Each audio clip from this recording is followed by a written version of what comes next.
গ্রামের প্রান্তে এক ভাঙাচোরা পুরনো বাড়ি, চারপাশে জঙ্গল, অন্ধকারে ঢাকা। গ্রামের লোকজন সেই বাড়ির নাম নেয় না, শুধু বলে ওই বাড়ির বাগানে আছে অভিশপ্ত সাদা ফুল। সন্ধ্যা ঘনিয়ে এলো। এক কিশোরী, নাম তৃষা, কৌতূহল বশত সেই বাগানের সামনে দাঁড়িয়ে থাকে। কানে আসে অচেনা ফিসফিসানি, ফুল ছুঁয়ো না। চাঁদের আলোয় ভেসে ওঠে সাদা ফুলগুলোর অদ্ভুত উজ্জ্বলতা। মনে হয় ফুলগুলো যেন তাকিয়েই আছে। তৃষার বন্ধুরা দূর থেকে ভয় পায়, চেঁচিয়ে বলে, ওই ফুলে হাত দিও না, শুনেছি যারা ছোঁয়ে তারা আর ফেরে না। তৃষা হাত বাড়ায়। ফুলের পাপড়ি হঠাৎ নড়ে ওঠে। ঠান্ডা বাতাস বয়ে যায় চারপাশে। হঠাৎ একটা ঝড়ো আওয়াজ বাড়ির ভেতর থেকে। এক বৃদ্ধার ছায়া বেরিয়ে আসে। তার চোখ দুটো সাদা, ঠোঁটে মন্ত্রের মতো কিছু বিড়বিড়ানি। তৃষা ভয় পেয়ে পিছু হটে, কিন্তু ফুল থেকে ঝরে পড়া সাদা রস মাটিতে পড়তেই অদ্ভুত কালো ধোঁয়া তৈরি হয়। ধোঁয়ার মধ্যে দেখা যায় অর্ধেক মানুষ, অর্ধেক ছায়ার মতো কিছু ভয়ঙ্কর, অবয়ব। তারা কাতর স্বরে কাঁদছে, আমাদের মুক্তি দাও। বৃদ্ধা চেঁচিয়ে ওঠে, এই ফুল আমাদের রক্তে জন্মেছে। যেই একে ছোঁয় তার প্রাণ চলে যায় ফুলের ভিতরে। তৃষার বুক ধড়ফড় করতে থাকে।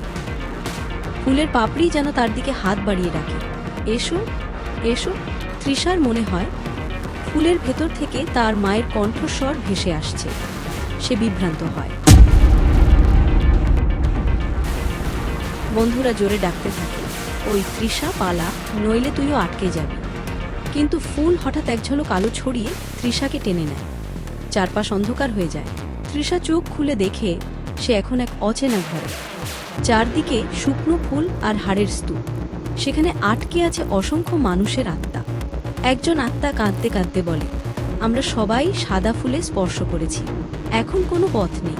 তৃষা বুঝতে পারে একমাত্র উপায় হলো ফুলের মূল উপরে ফেলা। কিন্তু মূল পাহারা দিচ্ছে সেই বৃদ্ধা। বৃদ্ধা হাত নেড়ে অগ্নিশিখার মতো মন্ত্র পাঠ করে। ফুলগুলো একে একে দানবীয় রূপ নেয়। তৃষা মাটির ভেতর লুকোনো একটা লহ কাঠি পায়। সে সাহস জোগায়, আমাকে লড়তেই হবে। শেষ লড়াই। তৃষা লহ কাঠি দিয়ে ফুলের মূল ভেদ করে। হঠাৎ আগুনের বিস্ফোরণ, ফুলগুলো চিৎকার করে পুড়ে ছাই হয়ে যায়। সব আত্মা মুক্তি পায়, ধোঁয়ার মতো মিলিয়ে যায় আকাশে। বাড়িটা ধসে পড়ে। ভোরের আলোয় তৃষা বাইরে এসে দাঁড়ায়, তার হাতে একটা শুকনো সাদা ফুল। হাওয়ায় ভেসে আসে অদ্ভুত কণ্ঠস্বর, ফুল মরে গেছে, কিন্তু অভিশাপ শেষ হয়নি।